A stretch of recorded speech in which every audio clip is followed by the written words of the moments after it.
গত পর্বে আমরা কিষানগঞ্জ এসে থেমেছিলাম। এখন কিষানগঞ্জ আবার ছেড়ে দিয়েছে। এই কিষানগঞ্জে পারলে আপনারা একদিন ঘুরে নেবেন। এখানে অনেক দেখার জায়গা আছে। এর আগে নাম ছিল কৃষ্ণকুঞ্জ, এখন কিষানগঞ্জ। এখানে খাগড়া মেলা জানুয়ারি ফেব্রুয়ারিতে হয়, ওটা বেশ বিখ্যাত। আগে ওটা কৃষি মেলা নাম ছিল, কিন্তু এখন খাগড়া মেলা বলে। তাছাড়া নেহেরু শান্তি পার্ক একদম স্টেশনের কাছেই পাবেন। গৌতম বুদ্ধের মূর্তি ওখানে আছে দর্শনীয়। হরগৌরী মন্দির, শিব মন্দির, শিব মূর্তি আছে সেখানে। এগুলো সব দেখে নিয়ে একদিন আপনারা নিশ্চিন্তে কাটাতে পারেন, বেড়ানোর আনন্দও পাবেন। যাই হোক, আমাদের ট্রেন এখন এগিয়ে চলেছে। কিষানগঞ্জ এখন মুসলিম অধ্যুষিত। এখানে অনেক সুন্দর সুন্দর মসজিদ আছে। এখানে একদিনের জন্য বেড়ানো অবশ্যই আনন্দদায়ক হবে। প্রকৃতির 6টা ঋতুতে 6 রকম রূপ, তবে আমার মনে হয় সবথেকে সুন্দর রূপ এই বর্ষাকালেই। গতকাল প্রায় সারা রাত ঝিমঝিম করে বৃষ্টি হয়ে গেছে। এখন একদম বৃষ্টি নেই, আকাশ যদিও মেঘলা, তাহলেও ঝকঝকে একটা ক্যানভাসে আঁকা ছবির মতো প্রকৃতির রূপ। অত্যন্ত বর্ণময়, রঙিন, সবুজ, অদ্ভুত সুন্দর সবুজ, বাড়ি ঘর পরিষ্কার, ধুলো ময়লাবিহীন, এই রূপ অনবদ্য। এখনও ট্রেনটার গতি অপেক্ষাকৃত ধীর। কিছুক্ষণের মধ্যেই এই দার্জিলিং মেল নিজস্ব স্পিড নেবে, যেখানে দুরন্ত গতিতে ছুটে চলবে দুদিকের বাড়ি ঘর সবুজ, এর মাঝ থেকে পাতা রেল লাইন ধরে।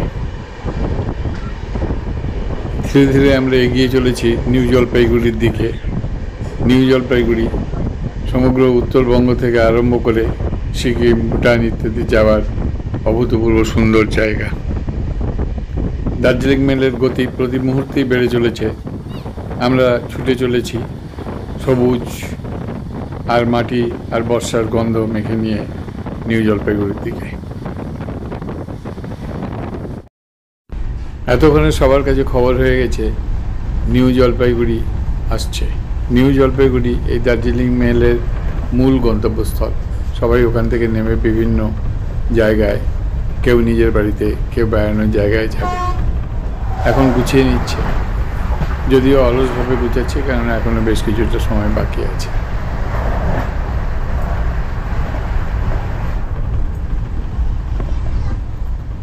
এই ছেলেটির বাড়ি বসিরহাটে, যাচ্ছে মাসির বাড়ি কাজলডোবায়। এতক্ষণ উপরের বাড়িতে বসে বসে ফোন ঘাঁটছিল। এখনকার ছেলে মেয়েদের ফোন একটা অপরিহার্য বস্তু।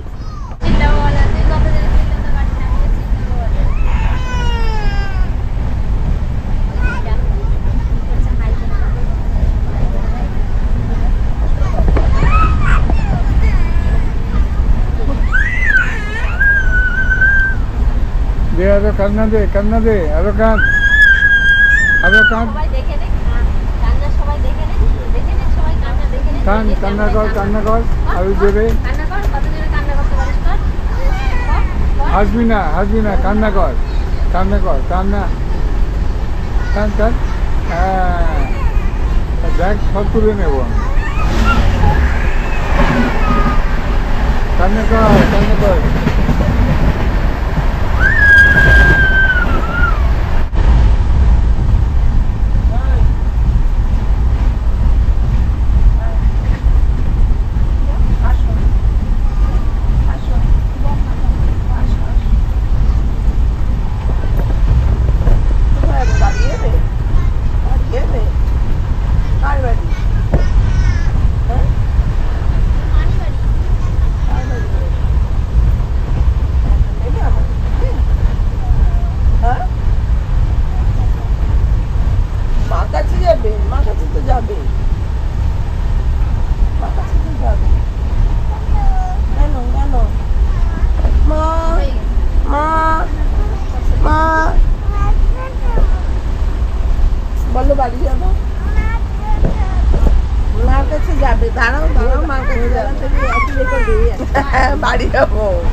আমি তো সব ছবি তুলে নেব, সব কান্নাগুলো আমি দেখাবো।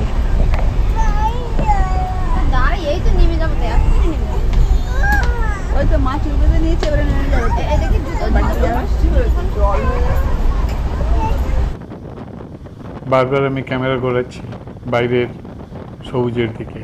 এই সবুজ নয়নাভিরাম, এই সবুজ দেখতে আমার বিন্দুমাত্র ক্লান্তি বোধ আসে না। আমি ঘন্টার পর ঘন্টা বসে বসে এই সবুজ আমি দেখতে পারি।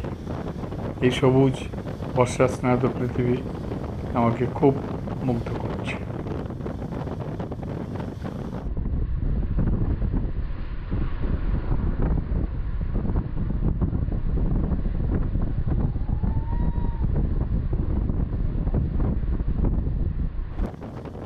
মাঝে মাঝে চা বাগান চোখে পড়ছে।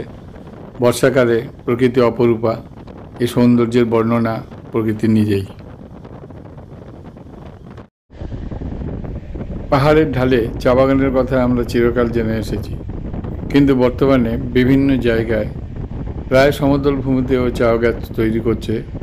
চা বাগানের মালিকরা চেষ্টা করছে এখান থেকেও চায়ের কিছু ফলন জোটাতে। তবে অনেক সময় ভালো লাভ হয়, অনেক সময় অবশ্য ভালো লাভ হয় না। তার কারণ হলো এখানে চায়ের কোয়ালিটি ততটা ভালো না। একদম টপ গ্রেডের চা এখান থেকে কখনোই তৈরি হয় না, কিন্তু তবুও চায়ের উৎপাদন হয়।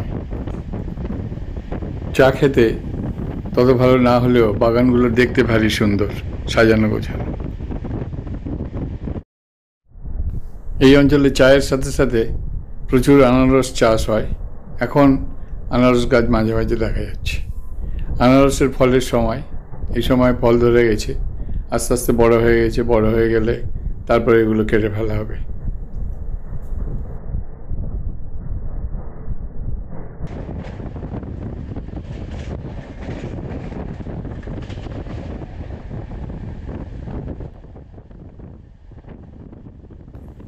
চা বাগানকে সঙ্গে নিয়ে এগিয়ে চলেছে দার্জিলিং মেল। আমরা যাব নিউ জলপাইগুড়ি, আর কিছুক্ষণের মধ্যে পৌঁছাবো। এখন সামনে এটা একটা মহানন্দা রিভারের পার্ট। মহানন্দা রিভার দার্জিলিং জেলায় উৎপত্তি হয়ে ভারত এবং বাংলাদেশের মধ্যে দিয়ে এটা বয়ে গিয়েছে। সামনে দেখুন, মনে হয় দক্ষ শিল্পীর নিপুণ তুলিতে টানা ক্যানভাসে আঁকা একটা ছবি।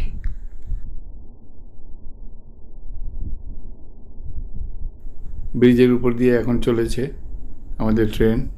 আনারস ক্ষেত আর চা বাগান মিলেমিশে একাকার।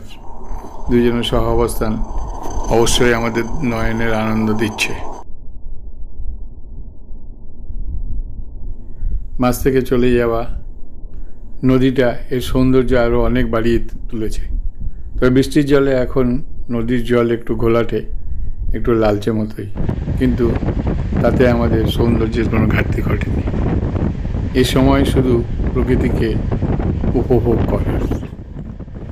কাল রাত 10টা 5 দার্জিলিং মেল ছাড়ার পরে থেকে আমি একটুও ঘুমাতে পারিনি। আমি তাকিয়ে আছি ক্যামেরার দিকে। অপার্থিব সৌন্দর্য আমাকে মুগ্ধ করছে। এখনও বিন্দুমাত্র ক্লান্তি নেই। আমার মনে হচ্ছে এই পথ যদি না শেষ হয়।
সবার ব্যাগ গুছানো হয়ে গেছে, সবাই অপেক্ষা করছে নিউ জলপাইগুড়ি পৌঁছানোর জন্য।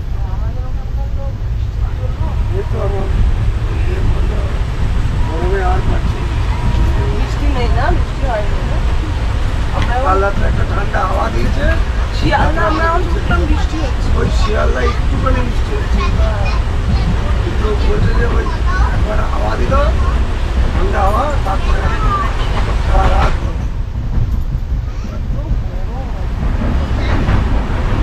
বৃষ্টি এদিকে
যতই ভাবি না কেন এই পথ কিন্তু আমাকে সিগন্যাল দিচ্ছে এই এলাকা, আমরা এনজেপির কাছাকাছি এসে গেছি।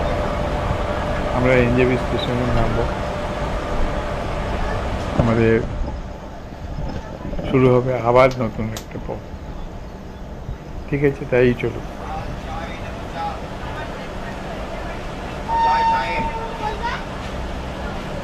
চা কফি কফি চা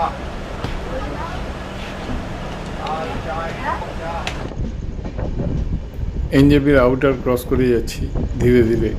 এই সময় স্পিড অনেক কমে যায়, অনেক সময় আবার এখানে দাঁড় করিয়ে দেয় অনেক সময়ের জন্য, প্রায় আধ ঘন্টা হয়তো দাঁড়ালো। যাই হোক, এখন দাঁড়ায়নি। উত্তর 24 পরগনার বসিরহাটের দুই বউ এখন চলেছে তাদের বাপের বাড়িতে। গাজলডোবায় ওদের বাপের বাড়ি, বাচ্চাদের নিয়ে যাচ্ছে। বেশ কিছুদিন কাটিয়ে ওরা আসবে। একটু পরিবর্তন তো হবে।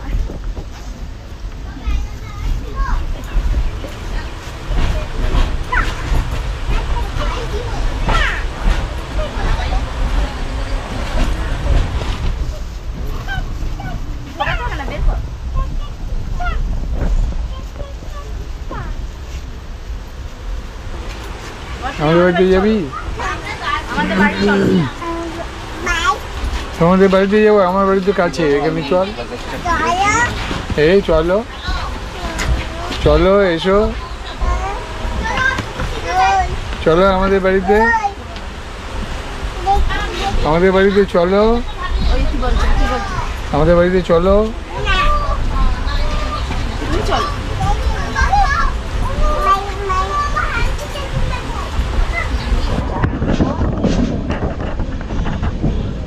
এখনও থামেনি, কিন্তু স্টেশনে ইন করে গিয়েছে। এবারে আমাদের নামার পালা। আমরা নিউ জলপাইগুড়িতে নামবো, নেমে যে যার গন্তব্যস্থলে যাব। কেউ দার্জিলিং, কেউ সিকিম, কেউ কার্শিয়াং, কেউ ভুটান, কেউ কালিম্পং, কেউ লাভা, কেউ শিলিগুড়ি, কেউ নিজের বাড়ি। যেমন আমি যাব আমার নিজের বাড়িতে।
টাটা।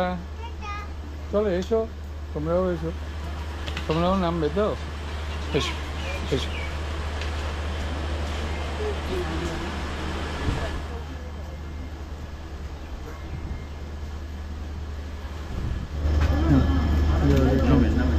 একটা রাতের পরিচয়, একটা রাতের পরিবার, হয়তো আবার কখনো দেখা হবে এমনি, আবার কখনো ইয়ে হলে দেখা হয়ে যাবে।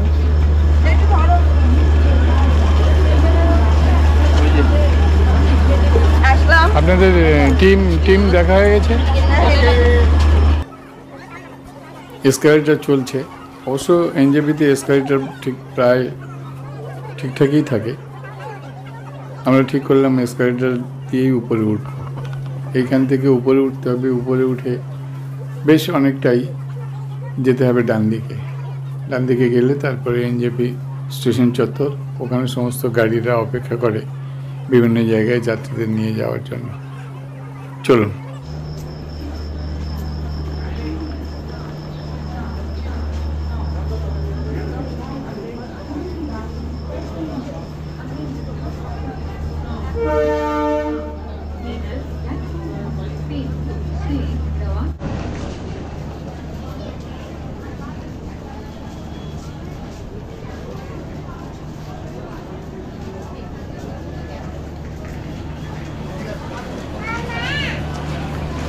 ডান দিকে র্যাম্প আছে, এখান দিয়েও নামা যায়। পায়ের যাদের অসুবিধা তারা এখান থেকেই নামে। আমরা সিঁড়ি দিয়ে নামবো, এখান থেকে নামলে একটু তাড়াতাড়ি হয়। এখন র্যাম্পটা একটু দূরে থেকে ঘুরিয়ে দিয়েছে, ওখান থেকে আসতে গেলে একটু বেশি দেরি হবে, তাই আমরা সিঁড়ি দিয়ে নামছি। এখান থেকে নেমে সামনে চত্বরের মধ্যে আমাদের গাড়ি পাবো।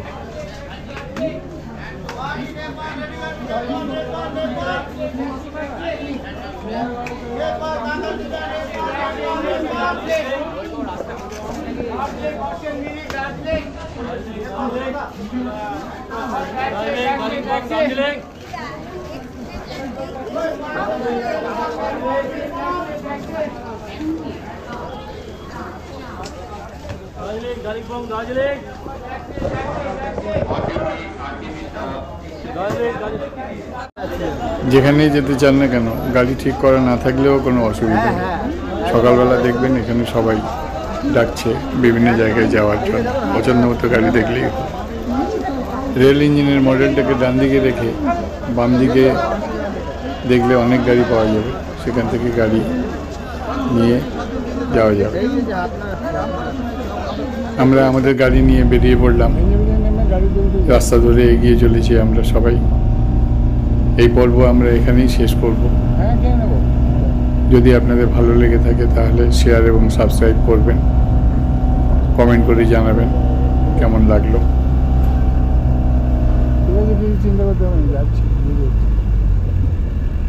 হ্যাঁ, কলকাতা থেকে নিউ জলপাইগুড়ি যাত্রার এই পর্ব এখানেই শেষ। এর মানে এই না আমাদের যাত্রা শেষ। একটা পথ শুরু হয় নতুন একটা পথের সন্ধানে, আবার সেই পথ শেষ হয় নতুন আর এক পথের সন্ধানে। এই অনুসন্ধানেই জীবন এভাবে চলতে থাকবে। একদিন, দুদিন, 1 বছর, 2 বছর, এক কাল, অনেক কাল, অনন্তকাল। আমাদের ভিডিওটাকে সম্পূর্ণ দেখার জন্য আপনাদেরকে অসংখ্য ধন্যবাদ। আগামী পর্বে আমরা আবার মুন্ডা বস্তিতে ফিরে যাব, কারণ আমার মুন্ডা বস্তিতে অনেক দিন যাওয়া হয়নি। ওই মুন্ডা বস্তির ভিডিও নিয়ে আমি খুব তাড়াতাড়ি ফিরে আসবো। মুন্ডা বস্তিতে ওরা কেমন আছে জানি না, আশা করছি ভালো আছে। আপনাদের সঙ্গে আবার কথা হবে।